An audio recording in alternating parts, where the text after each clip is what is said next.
Welcome back to Audio Trends TV. Today we've got the Sonos Amp in front of us. Now we're going to give you a quick brief overview of what it actually is, what it does, and ultimately work out if it is the amp for you. So let's get straight into it.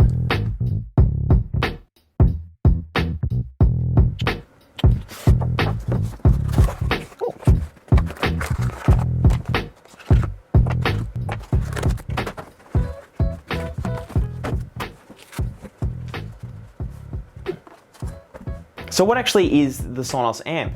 The Sonos Amp is a 2-channel stereo amplifier with built-in music streaming. Now the music streaming service it uses is of course Sonos, and the app is available on iOS and on Android, and it works seamlessly with all your usual music streaming services such as Spotify, Deezer and Tidal. So now that we've got it out of the box, let's just first take a closer look at the actual amp and see what we think of the design. So if you're looking at the amp, it is obviously a very nice, simple and compact design. And on the top of the amp, you've got a nice Sonos logo in the center there, and then a large round ring.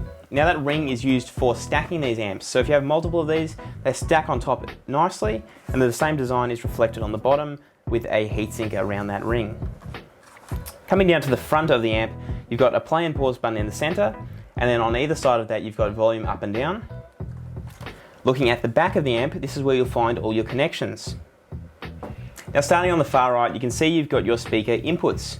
Now you may have noticed there's not actually any post to wire your speaker cables into. So that is why they give you these nice little neat banana plugs. So you simply unscrew the knobs, and then you feed your bare speaker cable through those holes. You tighten down the knobs onto the top of the speaker cable, and then these simply plug very neatly into the back of the Sonos amp for a nice, neat connection. But if you do have your own pre-terminated fancy speaker cable, don't worry about using these. You can just plug them straight into the back of the Sonos amp. Now moving along, we've got an active subwoofer connection for third-party subwoofers. But if you are wanting to use the Sonos branded subwoofer, you of course can connect that wirelessly to this with no problems at all. Next to that, you've got your RCA inputs.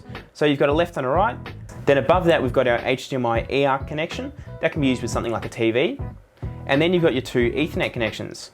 So one of them is an input and one of them is an output. Now the output can be used for running something like a PlayStation, an Xbox or a Nintendo Switch. Then you've got your connect button on the top left for connecting it wirelessly to the internet.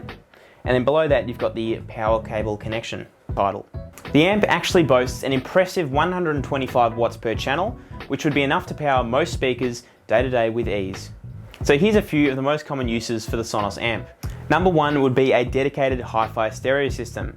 So you'd have your Sonos amp set up in the middle, you would have dedicated floor standing or bookshelf speakers on either side, and you would sit about a few meters away for the ultimate listening experience. Number two would be using ceiling speakers in an entertaining space, where you could have the amp tucked away in a cupboard so you don't see it and you don't see any speakers, but you've got that really nice atmospheric listening experience. Now number three would be our most popular way to sell the Sonos amp in our shop, which is as a soundbar replacement. So believe it or not, if you buy some decent bookshelf speakers and a Sonos amp, it's going to be more cost effective than buying a soundbar, and it will sound way better than most soundbars on the market. Now, if you would like to get a Sonos amp for yourself, you can head to our website, which is audiotrends.com.au. We've always got a very good price, and if you'd like a better price, why not give us a call on 03 9874 8233. One of our friendly staff members will be able to help you out, and who knows, you might even end up talking to me. So that's all for this video. Thank you so much for watching Audio Trends TV, and I'll catch you later.